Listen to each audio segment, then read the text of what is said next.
Great day, everyone. So, they are just not listening to me. How many times have you said those very words? So, today on the Coffee with Rhonda show, we're going to talk a little bit about communication and we're going to talk about some of the communication breakdowns and how you can lead yourself so that you can become a more effective communicator. Let's get ready to learn to lead above the grind.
All right. So, hello, everyone. Welcome to another episode of the Coffee with Rhonda show. I'm super excited. We are excited to have you here with us today. So, before we get started and introduce our co-host, let's just go over a couple of housekeeping items for today. So, first, you're watching the Coffee with Rhonda show. This is episode 62, and we are your cup of inspiration, revelation, and wit for today's savvy leader. In this episode 62, we are going to talk about effective communication and, in particular, the art of leading you. So, if you're out there and you're watching, tell us who you are, where you're watching from, and tell us what you have in your cup. Also, your comments power our discussion and our conversation. So don't forget to keep those comments coming and keep us on our toes. Give us a little bit of fuel for the conversation here. And then also, we have a huge ask for you. Head over to YouTube, like our channel, and don't forget to share the video. So, with all that said, my name is Rhonda Y. Williams, and I'm your host for the show. And I consider myself an arsehole or a recovering stressed out leader. Michael's already laughing at me. I am a recovering stressed out leader. Yes, I do claim that. And so, what I am today is I am a leadership development expert, and I focus on helping leaders develop the leadership mindset and career style habits that they need for success now and in the future. So that's who I am. I am rocking my lead above the grind cup today.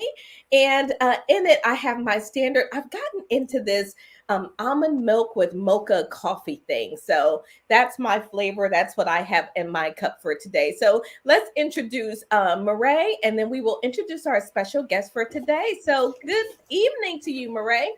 Good morning. Hello, everyone. Welcome to the Coffee with Rhonda. This is Mireille, your greatness engineer, all the way from Perth, Australia. And here it's evening time, and I'm really happy to be here. So, as you know, I'm here to empower people to understand that they are unlimited and step into their greatness. And today I'm drinking, let me just get my cup, lemongrass. So it's going to be Ooh. very interesting. Oh, nice. I love lemongrass, everything. But just a tip for everyone, if you like to wear the scent of lemongrass, it attracts mosquitoes. So I'm just saying, FYI, be prepared for that. I learned that the hard way. So No, it's actually the other way around. It's actually, getting rid of the mosquitoes. If you have, lemongrass plants in your area and you have mosquitoes, they don't come. not for me. They come find me. Okay. I kid you not, when I put lemongrass on and walk outside, which is actually how I discovered it. Every time I had this body butter. We're going to take a quick detour. So I used to make this body butter product, and one of my favorite scents was lemongrass.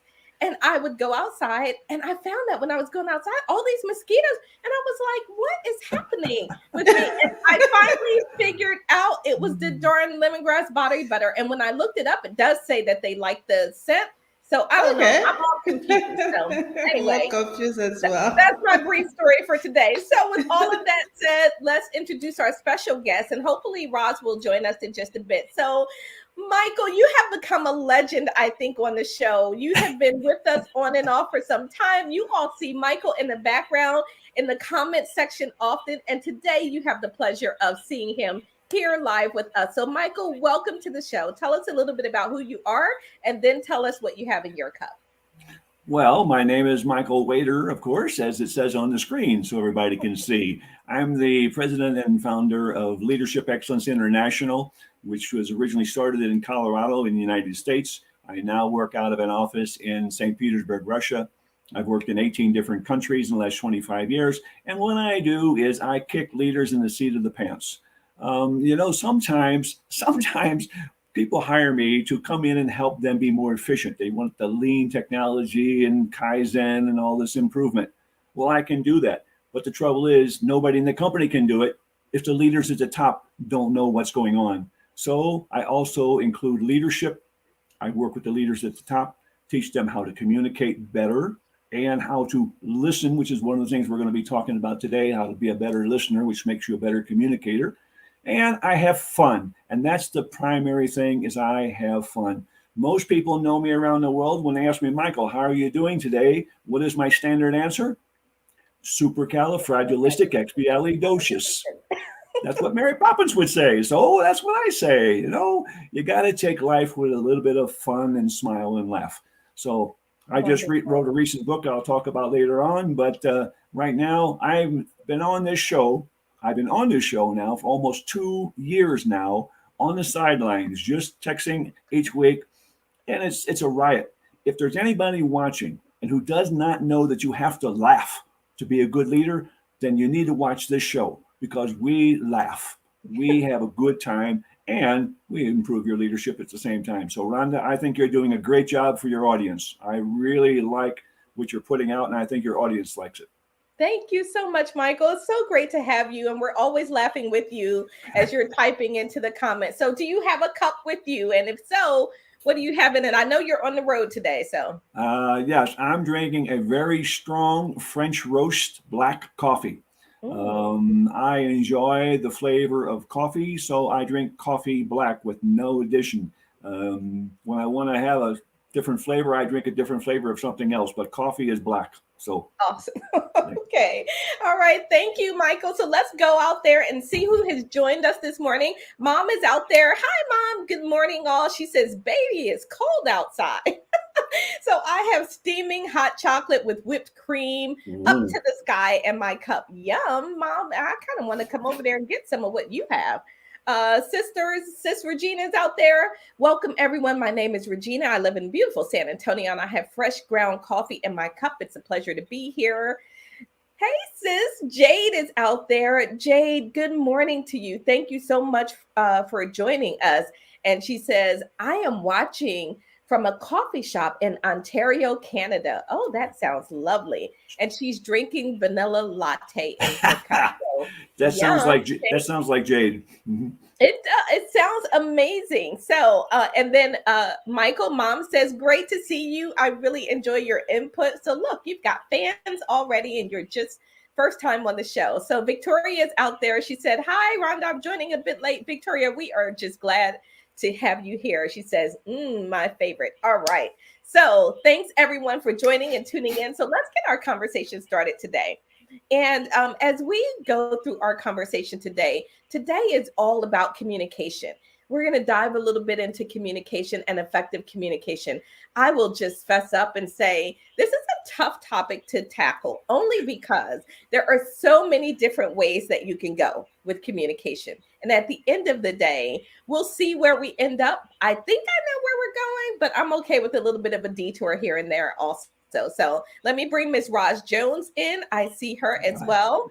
And we will just say good morning to Miss Roz. Good morning to you. Good morning, Roz. And Roz is in the car and on the move. So that's all right, Miss Roz. You just chime in whenever you can. Okay. So let's start with the opening quote for today. Michael, I know that you all are familiar with this quote. I absolutely love this one. So this is a quote. Let me put this on screen for us.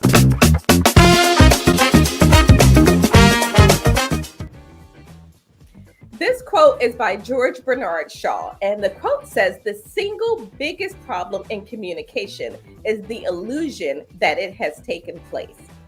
I love this quote. I've used it in several presentations that when I am out on the road and working with leaders, because we often will have the assumption that we are communicating. But that doesn't mean that that communication is effective. So, as we think about communication, there are some real challenges with communication. So, first, let me just get your quick thoughts on that quote. And Michael, I know you've probably heard that quote before. I've not only heard that quote, I've written a dozen quotes that are similar to that. It's absolutely true. When I have two daughters who are grown adults now, but when they were in high school, they were both on their debate teams and they were orators in school. And I taught them that it is not the receiver's responsibility to understand, it's the transmitter's responsibility that the receiver understands. And this is a huge mistake people make. They speak and they just automatically think the other people have responsibility to listen and learn. Wrong. It's your responsibility as a transmitter. Many people, as that quote says, they speak and they think the audience understands. They don't. So you got to smack them. You got to smack them with the right words. You know, if you smack them with the right words and get their attention, then they'll work fine. They'll listen. But you got to wake them up. So it's, and I love that, Michael. I'm sorry? I love that because that receiver, it's their responsibility. So Mireille, we talk about communication on and off on the show. And have you seen that quote? And what are your thoughts on that quote? And I mean, I like the quote actually because it's a two-way street, in communication. It's not just going one way. It has to be, like Michael just mentioned. You have to make sure that your message is understood, and then the person can actually, talk back to you, and you understand the language as well. So it's really, a two-way street when we talk about communication. And I mean, I'm guilty of that as well. You think that you've given your message and that's it. You don't, especially if the person doesn't ask any question. You think, okay, it's all good. I've done my job, but it's sometimes not the case. Yeah. I've had lots of experiences with that. I used to believe that issuing memos was communication. And I learned the hard way. I thought, my goodness, if I had a nickel for every memo that I posted, that nothing happened, right? Because that was only a one-way form of communication. It didn't allow me to check feedback. And it was my responsibility to be sure that that message was being received, as Michael said. So I love that. So let's do a bit of level setting here. Before we do, Victoria said, Victoria, you have French roasted Starbucks, and she's dialing in from North Carolina. She's checking in from North Carolina. So thank you, Victoria, for sharing that. And she says she has a question for us. Is there a way we can measure and assess effective communication? We're going to talk about that as well. So hold on to that, Victoria. Don't lose that thought, because we're definitely going to get to that. Let me bring Roz back in. Okay, so let's level set first. When we're talking about communication, what is that we're talking about, right? I like to make sure that the audience is on the same page. When we're speaking about communication, what is it we're referring to? So let's talk about the different types of communication. Roz, if you're available, I'm going to bring you in first, and you can just sort of share with us what are some types of communication? Just name one or two types that come to mind for you. Open communication, being open, making sure that you can sit down and have an atmosphere where you can have a open communication, set the tone, prepare the people for the communication. It doesn't mean it's always going to go your way. It just means that you have set an atmosphere that allows people to be able to say what they want to say without being judged. I love that. Thank you, Roz. Open communication is so important, particularly if it's going to be effective, right? What about you, Mireille? What are some types of communication that come to mind for you? Well, one of the, one aspect of communication that we often, forget is the listening part. And, in communicate, when you communicate with people, you want to make sure they listen. Because if they don't listen, there's a high percentage that they don't get what you're talking about. And there's also, it can also be the clue on the body language that can, help you to say, okay, this person is really listening, or this person is not listening at all. Or, even ask, if you feel like the body language is not okay, just, ask a question and say, okay, did you get it, or did you understand, so that you get this feedback and can adjust your communication, either the way you communicate, or either the tone, whatever is not working at this stage. So yes, the listening part important, and also the body part as well. I love that. So, as we're thinking about communication, Michael, what other types? So, we've got open communication, we've got listening, we've got body language, which speaks to some of those nonverbals. Are there any other types of communications that come to mind for you, Michael? Yes, two particular ones: instant communications and planned communications. There's a difference between both of between those two. They're not the same. Planned communications, you're going to sit in your office or in your kitchen or wherever you're at, and you're going to take a pencil and paper and write down a note to yourself. What am I going to say? Who, when, and where am I going to say it? I'll give you some steps in a little while to go through that. The instant communications, as you're on the spot and something happens. You take Roz, she's in a situation, she doesn't know what her customer is going to be like when she shows up. Sometimes she can't plan ahead of time what she's going to say to that person. She has to walk into the room, see what the patient needs, see what the person needs, and communicate instantly. But you take somebody like yourself, Rhonda, who's going to go talk to an executive in a foreign country, and you're going to explain something to them. You can kind of map out some of your planned communications ahead of time. Those are two distinctly different communication types, instant and planned, but we want the same results from both.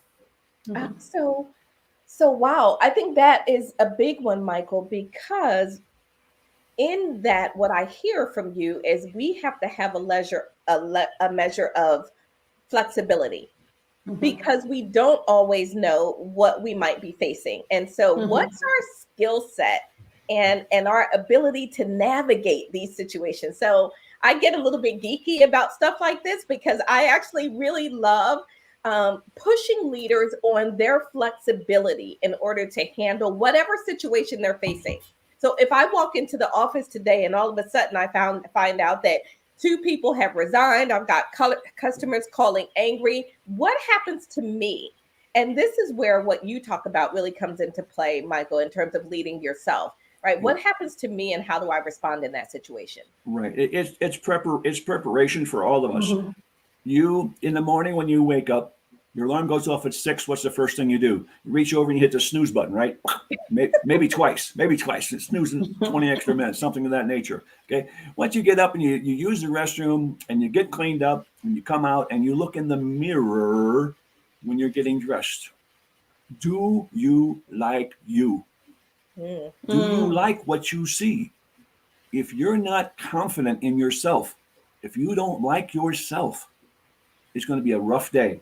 Because let's finish the story.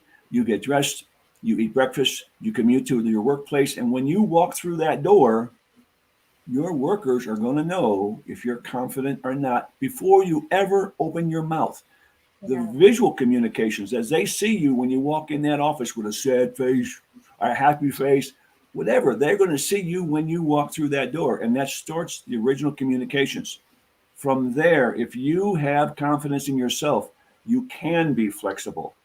You can, and that flexibility is such a big key in leadership. You have to know how to meet the moment. If it's quiet and planned, that's one way you're going to respond. If it's action going on, you're going to have to respond. Right. So each of us is a little bit different. And I like it when you talk about yourself and Roz and Mireille, because you and Roz are quite different as far as the ability to plan ahead and know what to say on the spot. And Mireille is kind of in the middle. She's helping people, she's doing things, but she has a little bit of time to plan. So I think that you have a variety here, and you just all of you being flexible is really, really key. Yeah. Roz, I want to bring you in on this because we're talking a lot about the flexibility in communication and the work that you do when you are in clients, you don't know when you show up, are they going to be crying, angry, happy, sad? So how do you navigate that space of communication in the moment? If I walk in and the client has maybe a attitude or in the mood, then I can say, well, is it medication? Is it, something, did someone talk to them? You have to take and go through almost like a quick checklist. What is going on? Did they have a bad night's sleep? Did they get a call in the middle of the night? And then sometimes when I walk in, and I'm just going to be honest, sometimes they're dead. And I still have to make instant decisions, calling the Mm-hmm. family, calling whoever. So I have to have a really quick checklist in my mind when I walk in. What's going on? Why are you still in your pajamas? Why are you not in your clothes? And particularly as people age, because the aging process sometimes dictates, what I'm going to see. If there's a change in the process that either happened overnight by medication or because of the disease. Mm-hmm. Mm-hmm. No, that's Yeah. good, Roz, because yeah, and then that takes me back to my clinical days of healthcare. And you Mm-hmm. absolutely don't know. But I love the fact that your checklist is an assessment, right? You're basically assessing the situation for what you see, which is helping you raise your awareness. So I want to go to Victoria because she asked a comment, and I want to ask this. I want to pose this to the panel. So Victoria had a comment, and Victoria's her question is open communication the same as transparent communication? Mireille, let me come to you first, and then we'll get Michael to jump in and answer. And so, Victoria, then you get two different perspectives on your question. So, Mireille, is open transparent the same as, or open communication the same as transparent communication? I actually don't know because, open communication really, for me, is, asking, being yourself and asking the question, and to really understand what, the person that you're talking to or you communicate with really wants, and how you can, address their need. So I think that's the way Mm-hmm. I would really define open communication. Really go ask, be the person that is proactive in the process, and then so that you can get the right feedback to really get the communication going. I love that because I'm hearing the distinction already between the two, just in what you shared, Mireille. So open and transparent. Michael, your thoughts on open communication versus transparent communication? Well, I would go in the kitchen and get a box of saran wrap, and I would hold up that clear wrap and show that I'm transparent. You can see me through it, and then I would communicate. That would be transparent communications. If Roz is shaking her head, if in fact, this goes back to what I said earlier, if in fact you look in the mirror and you are comfortable being you, then when you are in front of people talking, you will be honest, you will be open, you will be transparent. You're going to be showing yourself. But if you're not confident about yourself, if you need some training or you need to change some habits or something, then you're going to struggle and you won't be transparent because you're going to hide this secret or you're going to hide that secret. You're going to not tell the 100% truth. When you're transparent, you tell the truth and you're open. People can see you, and if you're confident, that works. So that's how I see it. Yeah, no, really great point. I do think it's so when I was first thinking of open communication, I was thinking a bit about the environment and creating the space and the environment for people to be able to have those conversations, to bring their thoughts and ideas forward. And then on the transparent communication, I was thinking more of it on my aspect. So I was thinking of open communication as creating the environment and setting the space and the tone. And then transparent communication is my contribution to that open conversation. So, Okay. Victoria, I hope that helps answer that question. You got three different perspectives, some different thoughts there. And from that, there is Good no luck. right answer. So, we are just sharing our knowledge and our thoughts, but we are not the experts here necessarily. We are in this with you, we are learning, and we are here to share some of what we've learned through our journey with you. So, we're happy to learn from you as well. I hope that was helpful. So Modern is out there. Modern Siren says, good morning to you. And so let's keep going because I want to share a few stats. And one of the biggest challenges in the workplace is communication. They identified communication as a significant barrier in the workplace. So I'm going to show a few stats here. And for those of you that will be listening later on audio version, I'll just quickly read these. This is interesting communication stats. Workplace failures. 86% of employees and executives cite lack of effective collaboration and communication as contributing to workplace failure. 33% of employees said a lack of open, honest communication has the most negative impact on employee morale. More than 50% say that their work anniversary was not even acknowledged.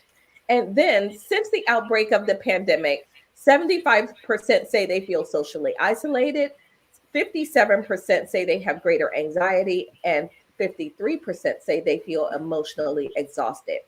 Now, when you look at all of this, the key is communication, and effective communication can have an impact on all of these. But I want to just highlight for us, for those of us that are leading and running businesses and working with others, that stat about folks saying that their work anniversary was not even acknowledged really stuck out for me. Okay, look, hand is raised. Oh my goodness. How often have I just blown by somebody's work anniversary and not taken 5 minutes to say, Roz, you have employees, Mireille, you work with lots of folks. Do we ever say, it's your 3rd year anniversary? Thank you. No, 5th, 10. I think I've seen, people acknowledging the 5th year, the 10th, 15, 20, and but the one in between, no. I'll give you another one. I'll give you another one, Rhonda. Not only remember their work anniversary, which I do, but also remember their birthday. Right. Mm-hmm. Very, very important. Birthdays are important to people, not the number, but the fact that it's their birthday. And for many years now, I have set my standard where if I have 15, 20 employees, I know their birthdays. I put it into my phone to remind me. I put it in my computer to send me a note. I don't want to forget it. And then I find them on that day and just tell them a happy birthday. Big, big event. The same way with work anniversaries. Each year, we recognize on a certain day in January how many people have been with us for how many years, and let everybody know that this person is appreciated because they've been there a long time. So that's another thing. Birthday, I think here they're quite good with birthdays because they have like coffee and then the tea. Every company that I've worked with, my birthday and the birthday of the team, but work anniversary, especially the one in between, like I said, no. I think I am with you, Roz. I think we do, or Mireille, I think we do much better with birthdays. Right. Just because we get that. We know how people want to feel valued and appreciated on their birthdays. But Roz, unmute for us. Are you recognizing people on their work anniversary? Because now I had to step back when I found that stat because I didn't even think that people would bring it up. And now that they have, I'm like, holy cow, I've been missing a boat on that one. Roz, look at Roz. No, guilty. No, I'm guilty. I'm guilty. I am so guilty. And I had an employee who texted me yesterday and said, my anniversary is coming up in December. You need to give me a $25 gift card. I said, oh.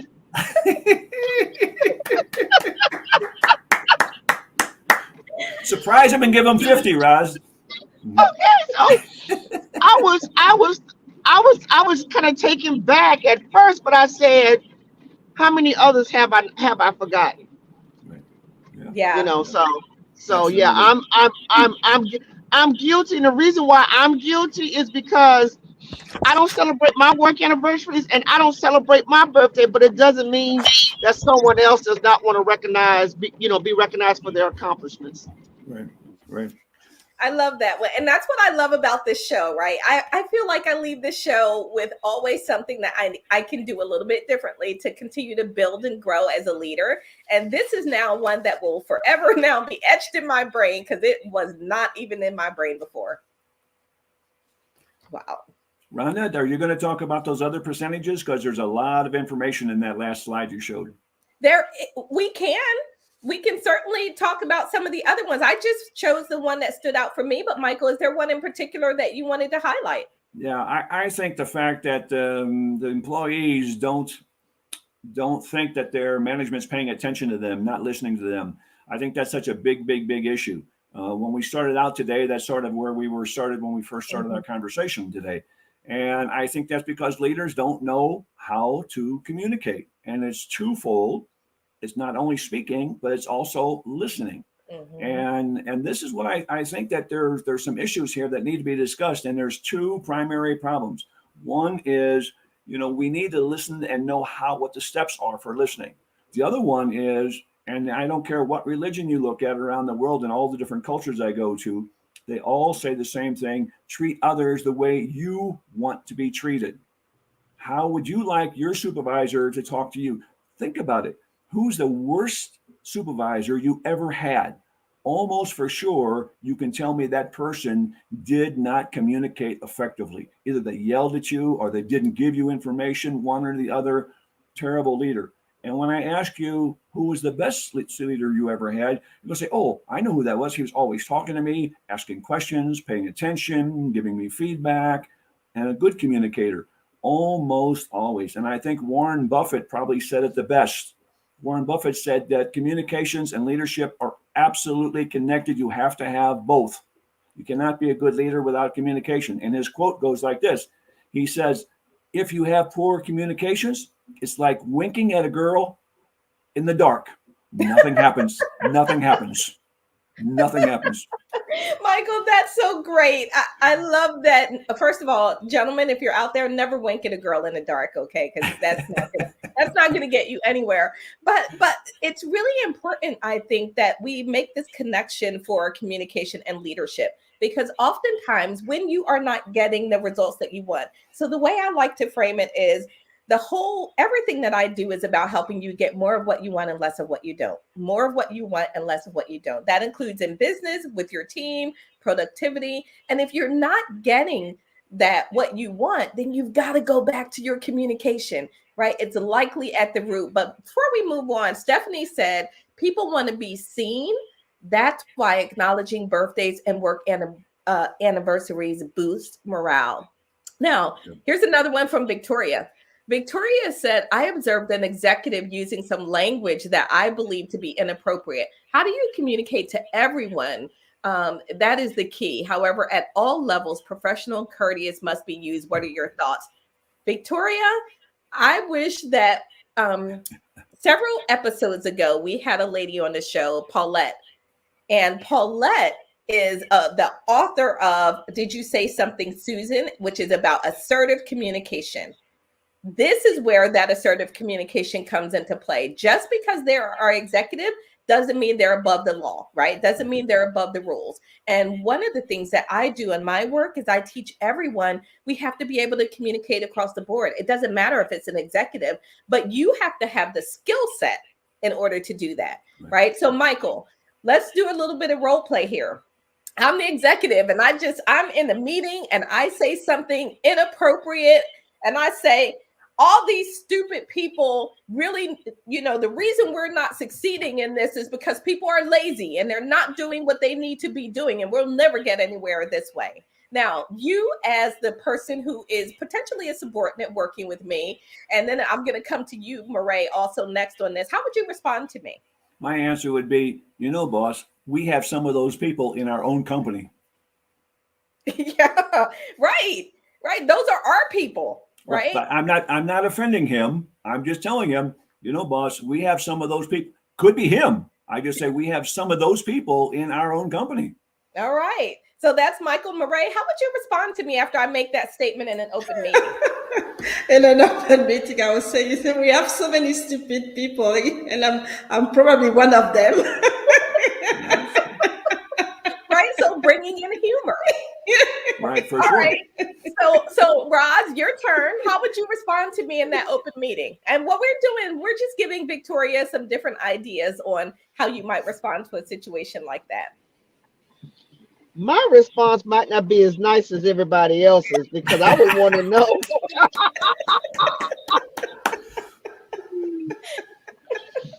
This just Roz Jones talking. It might not be nice because I may have to pull my glasses off and get a little Vaseline on the face. Oh my goodness. Roz, you and I need to put some boxing gloves on, Roz. I'm sure we could have some fun. So, yeah. Yeah, I mean, everybody's going to respond different because some people may take offense and some people may not. So, yeah, I wouldn't need to be in that meeting. I'm done speaking.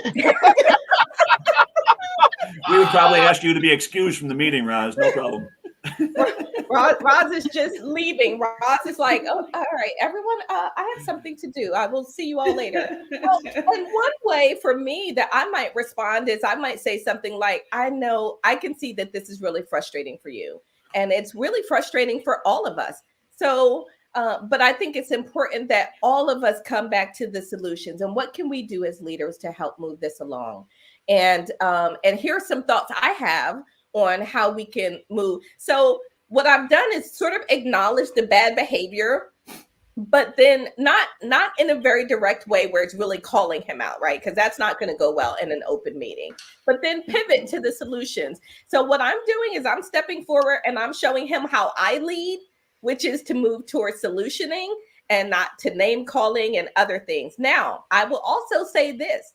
I would likely, after the meeting, go have a conversation with him. Yeah. Because in the meeting, you have to respond and be mindful. You definitely don't want to undercut his authority and blah, blah, blah, right? But after the meeting, I'm also going to go have a conversation to say, I'm really concerned about what just happened in the meeting. I like to put the focus on me. You likely did not intend this. Here's what I took from that, right? And put the focus on me. So so Victoria added, just to add, they were using F words. Okay. Well, you got a whole different problem that we can't solve. Then I'm going toward Rose now. The F word was friends. They were talking about friends. Friends starts with an F, Oh my gosh, that is hilarious. Okay, so I'm going to back up for a second, right? In our comments. So Roz, regarding your employee, Stephanie said she likes the employee and you should promote her. She takes charge. the one that asks for the gift card. She's doing a promotion, according to our. David said emotional intelligence. So that would make you an emotional intelligence client. Oh my goodness. Yes, for sure. There is definitely some emotional intelligence skills needed there. And then one more comment. Many people feel acknowledged by their employers when they do something super good or super bad, but nothing in between. Absolutely. Yeah, Exactly. that is very true, Mom. There is a lot of that. So, all right. I want to say something real quick. Last week when we talked about this a little bit, I talked about how I have put in that weekly I get in contact with my employees. I actually call them or physically go in. So that's what I'm doing now to improve communication, because they kept saying, we don't know what's going on, we want to see you, and I didn't realize how important it was for them to see me and for us to connect. I love that, Roz. That's going to take us to this next place where I'm going, where does this break down? Communication is something we are doing since birth, right? Since the time we come into this world, we're communicating. But yet, in so many instances, we don't do it effectively. That's right. So where's the disconnect? So here are some areas where communication can break down. So talking more than listening, right? So Roz, Michael, Mireille, take a look at this list, and I want you all to speak on one of these that really resonates with you. Trying to win versus to convince, or trying to win or convince in your argument, making assumptions, saying too much and over talking versus saying too little and assuming that people already know. your voice or your conversation can be belittling to others. You might have distractions, time pressures, or there might be some emotional hijacking happening. Victoria, to your point about your executive that was using the F word, and clearly there's some emotional hijacking taking place, and that is being exhibited by them. So looking at this list, which one of these, Mireille, let's start with you. Which one of these really resonates with you? Whoa, there's so many. I mean, I've talked about the listening part. I've seen a lot of people just talking more than listening. It was it's more about putting their point and forcing it in a way, so that especially when they want to get the recognition, so there's no listening at all. And so which goes with talking too much as well. And we've just talked about the example of Victoria, which is belittling and talking down on people, which is especially in I've worked in male-dominated environments. Sometimes you can feel like that,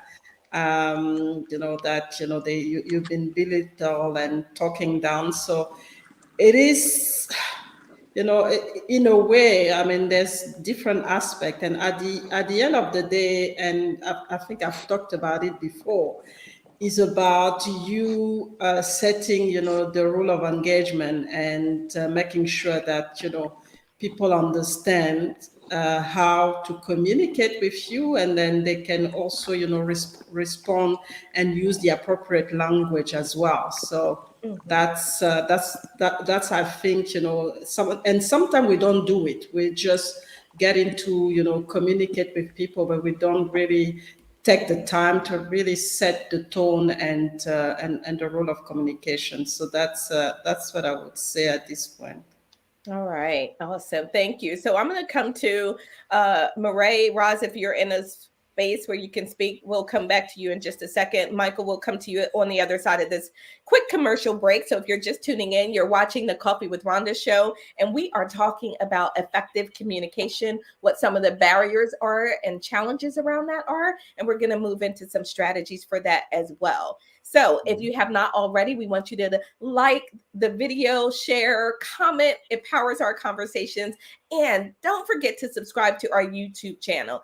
And who doesn't like gifts? Because guess what? We've got some amazing gifts that we're designing for you. When you send us a picture of you and your Coffee with Rhonda swag, we're going to start showing those on the show. Send us a sentence or two on why you love the show.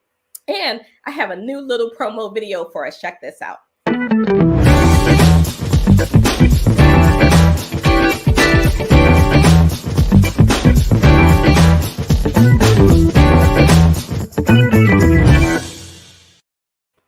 All right. So don't forget to visit Coffee with Rhonda store, pick up your swag, send us a picture, and I have a free gift with your name on it waiting for you. All right. So back to our conversation, Michael. So what on that list really resonated with you?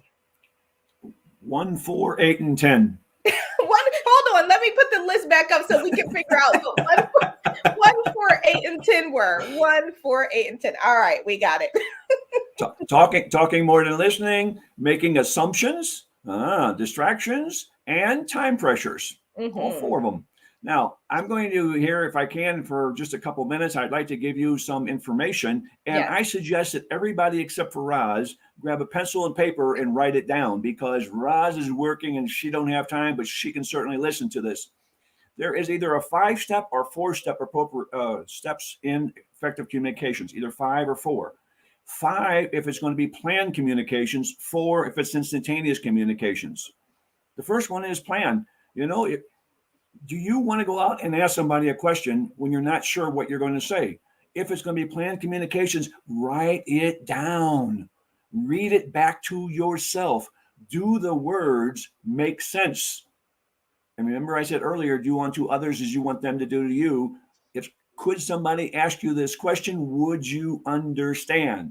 Now that's planned communication. So you got that written down. You got it in your head. Now you're going to go out there. Distractions. When you're making your plan, what time of day are you going to talk to them? while they're working, during their break, during their lunch, on their way home, while they're changing their uniform. When are you going to talk to them? Because you have to think about they are the receivers and you want them to get the message.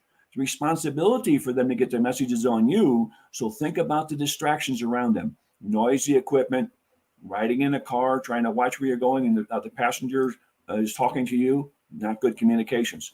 These are all things that you do during the planning phase. Now, once you have planned, you go out to the work area or the office, the factory, the home, wherever it's at, and you make your statement or you ask your questions. You said what you were going to plan to say. Now, there's 4 more steps to follow. First step, after you say that, what do you do after you say your question or ask your question? What do you do? Put a zipper on it. Close your mouth. Don't say anything. Be quiet. Give the receiver a chance to think about what you just said. You've asked them a question. Give them a moment to let them think about it. And you say, we have so many people who interrupt our respondents. We say something to them, and then we tell them what we think they should have said. Don't do that. Don't interrupt them. Just be quiet. That's the first one. Second one is maintain eyeball to eyeball contact. Do you know how rude it is that when you ask a question and somebody's answering you and you're on your phone, you're here, or you're in your office and you're on your computer, you're typing that's not good. Don't do that. Maintain eyeball to eyeball contact. Okay. So you asked, now you're maintaining eye contact and you're going to hear what they had to say. We were taught how to read, write, and listen in school. Read, write, and speak in school. We were not taught how to listen. You have to pay attention to them. Yep. Third thing, take some notes. I don't care if it's electronic notes or paper notes. All good leaders that I know have a notepad with them or a journal or something to write down a few notes with. They carry it in their pocket or their vest pocket or the purse or whatever they got with them. Write down a few notes. You don't have to write down everything, but you need to write down a few things that they said, because when you get back to the office, you're going to use this information. And the last thing of the schedule of the steps, what should you do when somebody has given you the answer you asked for?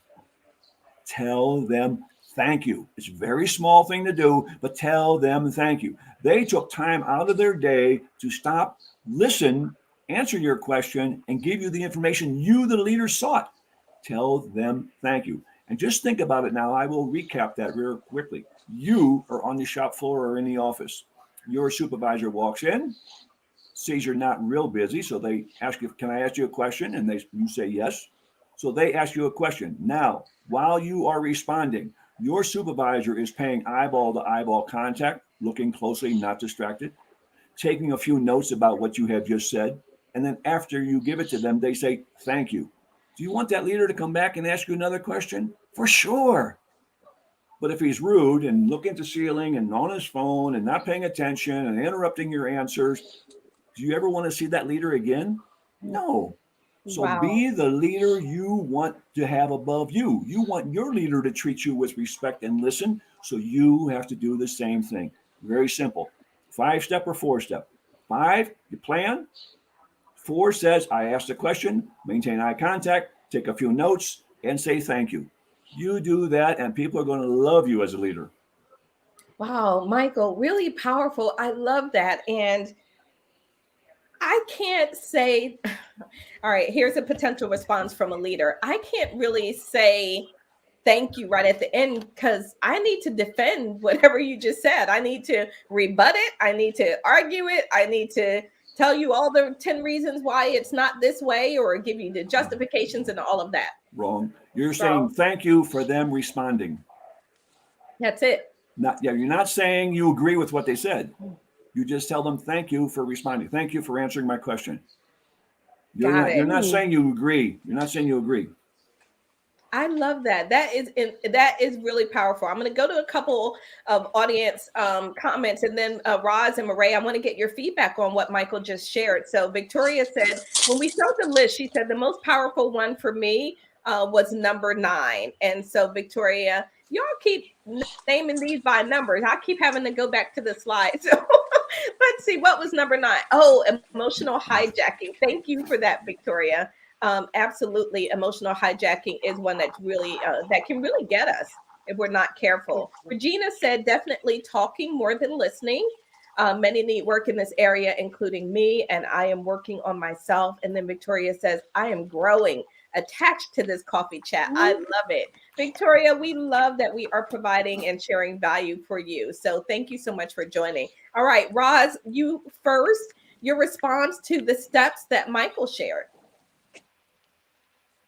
So far as when he said taking notes and listening, I remember in one of the groups that we were in, Rhonda, it said leaders are readers, but leaders are also note takers. Trevor Arch used to say that all the time. Leaders are readers, but they're also note takers. So to me, the notes shows the person that what they're saying is important when you're taking notes. It indicates to them that you're not blowing them off, and that too, you're going to take that information back and think about it. And you may not act on everything that they said, but at least you show them and prove to them that what they said is important. I'm done speaking.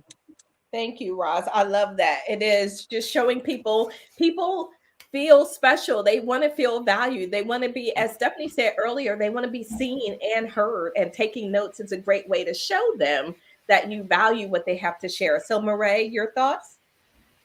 I really like the planning time. Really look at the environment and the right time to talk to the person. So have really this preparation time, because sometimes we just don't do it. I mean, you have a thought, you want to communicate with the person, and then you just go straight and start the conversation.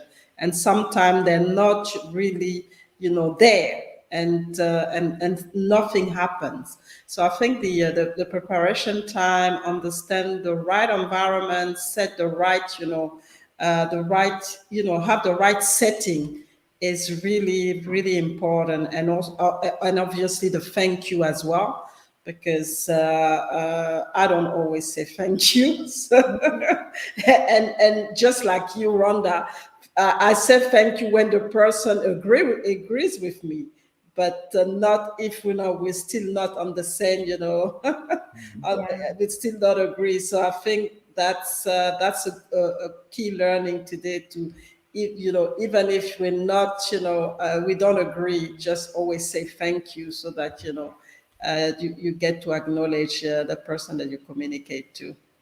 The thank you is so important, but I want to talk first. I want to back up and talk a little bit about the timing.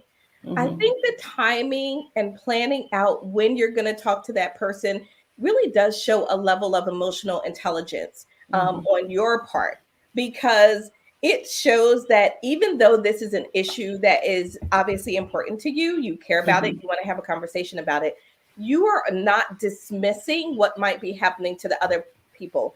I see this in two ways. Number one, in the work setting, right? In the work setting, let's say I think I deserve a raise. I've been working hard. Everything's been hitting the fan. I step up every day. I show up extra hours. I think I need a raise. Okay, great. Are you going to barge into your leader's office at a time where she is stressed or he, and chaos is happening and raining around? Because if you do that, you're probably not getting a raise. It's not going to happen. Right? You're not going to get the raise. Or are you going to then plan out your conversation, as Michael said? Are you going to wait and watch for the right time? You want it to be a time when they settle. Can you schedule coffee? Can you schedule a meeting? Can you do something where you are really mindful of what's happening around that person and setting yourself up for a success? Just because it's an issue for you today doesn't mean it's a priority for me. So I get that we all have our priorities, but really being mindful of the other person. So that is huge, Michael, I think, and we don't do enough of that. Then the second one, though, for me is the thank you. I would almost encourage leaders at the end to hold on to their rebuttal, to not go into defensive posturing and communication. Just say thank you and say, maybe, is there anything else you want to add? And then walk away.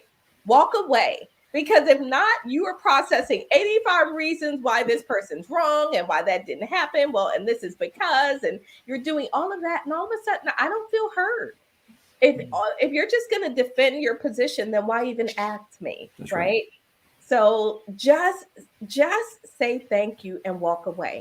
You can process what you want to do with it later, but your goal at the moment is to have that person feel heard and valued and respected, and thank them and walk away. That's not an easy thing to do. So you're right on target, I think, Rhonda, with what you're saying. And that thank you is the fact that they spoke up and answered your questions. Because often when we go to the shop floor, we ask people, if we're not polite the way we ask, they'll just simply say, I don't know. No communication occurs. That you've asked a question and they heard it, but they thought you were rude, so I don't know. Or they say, no, you got nothing out of it. So if they take the time to give you an answer, they deserve for you to say thank you. Not necessarily agreeing, just thank you. You might say thank you for answering, or thanks for the information, or something of that nature, but you're just thanking them because they spoke to you. At the beginning of this meeting, you talked about effective communications, and somebody asked, how do you measure the effectiveness of your communications? The way I measure effectiveness of communications is I know what I want to communicate. I communicate it. Did I get the results I wanted, or a result? The result I get may not be what I agree with, but I got feedback. I got the information. It did work. I asked a question. I did get an answer. You can measure that effectiveness. I know I'm a much better effective communicator now than what I used to be once I started paying attention, taking notes, saying thank you. People want to see me come to the shop floor. Before, when you walk out on the shop floor or in the office, everybody runs away. Everybody's busy. Nobody's got time for you. Why? Because you're a poor communicator. Just like with Roz and her people. If she's a poor communicator to all of her employees, they don't want to talk to her. They just want to do their job and get a paycheck. But if in fact she's a good communicator, they're going to want to talk to her, ask questions about advancement, or ask questions about a particular illness or a technique or something of this nature. They are willing to talk to her if they think that she's going to communicate effectively back. But if they don't talk to her at all, that's a sign of poor, effective communications. It's not happening, because people will stop talking to you if you're not a good speaker or a good listener or a good communicator. Thank you, Michael. That's really, really important because, and thank you for bringing Victoria's question back, because it really is about outcome and results. How do you know if you're an effective communicator? What is showing up in your life? What results are you getting? Whether that's in your relationship, whether that's at the office, right? Is your team responding to you? Are your leaders responding to you? Are you getting what you want to have happen? And if not, then go back to communication and see where you're missing that. And frankly, would you listen to you? Because if you wouldn't listen to you, why should I listen to you? That's right. Right? Why am I going to hear? Are you just communicating for the sake of communicating, or are you communicating because there's a purpose? Because if you are rambling and you are just not listening to me and you are defensive and you are just going on and on, I can tell you people are not listening. You're talking, but nobody's listening. That's right. So, and breath is precious, right? We want to save our breath for important things. So anyway, I can't believe our time is really up. Let's do our coffee cup shot really quickly. Roz, you got a cup? So you got to get one out of the cabinet. Get one. There we go. Hey, that works. All right, got it. All right, so we're going to come back and just do our final wrap-up segment quickly and talk about what we have put in your cup today. So this portion of the segment, we like to just wrap up with our final thoughts, and that's our way of infusing into your cup, and of pouring into you and giving you something to take away and think about. As I said earlier, we're not necessarily the experts. We have a level of experience and expertise that we bring and we share, and then along with what you find on your journey, you take what matters to you. So after this, we're going to share what's in our cup. And if you're out there in any audience, type into the comments, what's in your cup? What have we put in your cup during the show today?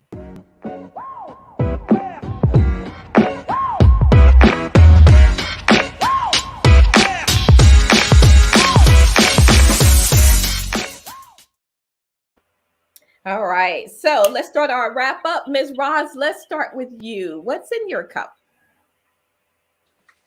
I guess today I learned some of my shortcomings when it comes to communication. There's areas where I need to improve, and I'm going to implement some of the things that we talked about today. Nobody's perfect, but if I take one step, that'll make a difference. You're almost perfect, Roz. You muy poquito away from perfect. Muy, just that much. Thank you, Roz. Mireille, what's in your cup?